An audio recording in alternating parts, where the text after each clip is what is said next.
ஆன்மீக நண்பர்கள் அனைவருக்கும் அன்பு கலந்த வணக்கங்கள். இன்றைக்கு நாங்கள் ஆன்மீகம் சம்பந்தமான பதிவில் குழந்தை வரம் அருளும் கருணை கடல், அதாவது திருத்தலையாளங்காடு பாலாம்பிகை அம்மனை பற்றி பார்க்கலாமா வாங்க.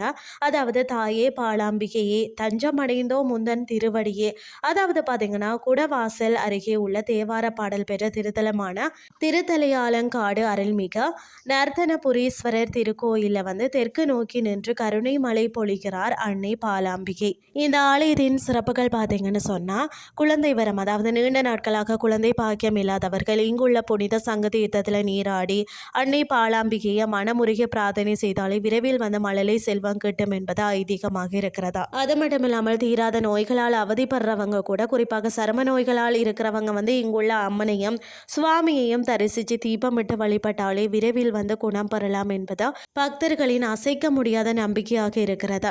தெற்கு நோக்கி வீட்டிற்கக்கூடிய அம்பாளின் சந்நிதிக்கு முன்னால நின்றாலே மனக்குழப்பங்கள் நீங்கி ஒரு பேரமைதி உண்டாவதை நீங்கள் உணரலாம். அமைவிடம் பார்த்தீங்கன்னா திருவாரூரில் இருந்து கும்பகோணம் செல்லும் வழியில சுமார் 15 கிலோமீட்டர்ல பார்த்தீங்கன்னா திருத்தலையாளங்காடு அமைந்திருக்கிறதா.